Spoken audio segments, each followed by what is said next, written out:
ایک یہ question offer آیا تھا کہ بچے کی پیدائش کے بعد جو عورتوں کے یہ نفاس کے ایام ہوتے ہیں تقریباً 40، کوئی اس کو شیلا کہتا ہے، کوئی چھلا کہتا ہے، کوئی اور نام دیتا ہے، تو کہتے ہیں کہ اس میں جو عورت ہوتی ہے اس کے پاس ماچس یا لوہا رکھا جاتا ہے تاکہ جن وغیرہ اثر انداز نہ ہو، تو کیا یہ صحیح ہے؟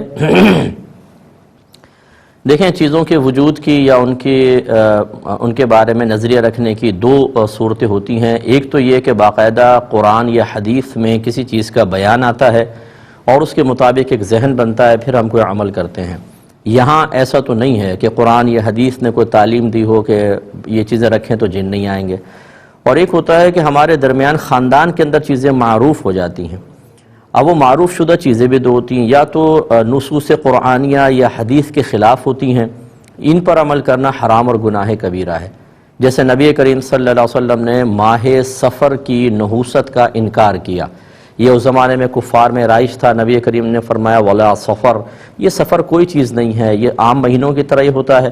اور اس میں ایک روایت کے مطابق بی بی فاطمہ رضی اللہ تعالی عنہا کا نکاح حضرت علی اور رضی اللہ تعالی عنہ کے ساتھ ماہ سفر میں ہوا۔ لیکن ہمارے خاندانوں میں کیا مشہور ہوتا ہے کہ ماہ سفر ایک نحوست کا مہینہ ہے، آسمان سے بلائیں نازل ہوتی ہیں۔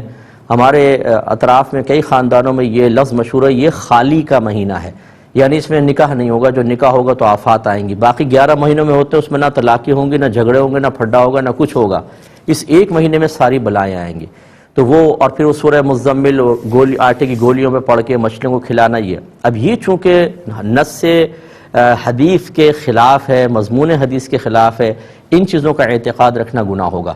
اور دوسرے ہمارے گھر میں معروف وہ چیزیں ہوتی ہیں کہ جو قرآن و حدیث کے براہ راست خلاف نہیں ہیں اور نہ ان کا کوئی ایسا کوئی مضمون ہے کہ جو ان سے ٹکراتا ہو۔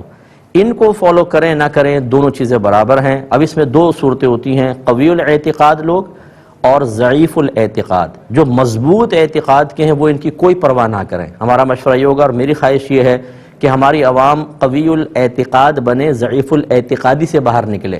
تو جب قرآن یا حدیث نے چیزیں بیان نہیں فرمائیں تو کیا ضرورت ہے پھر آپ کو یہ گھبرانے کی، جیسے سورج گرہن میں عورت لوہے کو ہاتھ نہ لگائے ورنہ بچے میں ڈیفیکٹ پیدا ہو جائے گا۔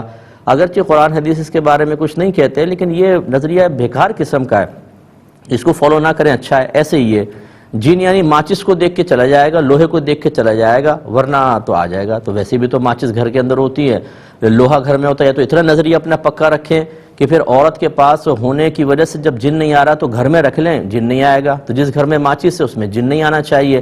لیکن پھر آپ عاملین کے پاس جاتے ہیں اور جو خراب قسم کے عاملین ہوتے ہیں فوراً آپ کو کہتے ہیں آپ پہ اثرات ہیں، گھر میں جنات ہیں، کیوں بلیو کر لیتے ہیں؟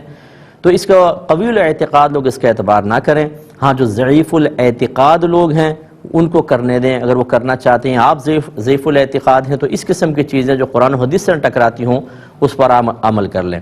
وجہ اس کی یہ ہے کہ اگر آپ کسی کو منع کریں کہ اس سے کوئی کچھ نہیں ہوتا، انہوں نے نہیں کیا آپ کی بات مان کر، اور بعد میں فرض کر لیں بچہ کچھ پریشان سا ہوا، کوئی روتا ہے یا دیگر مسائل، کسی کو چیک کرایا، اس نے کہا اس پر تو جن ہے، تو وہ فوراً جو ہے نا وہ آپ کے اوپر الزام لگائیں گے، دیکھا ہم نے تو پہلے کہا تھا کہ جنات آتے ہیں اور تم نے منع کیا تھا۔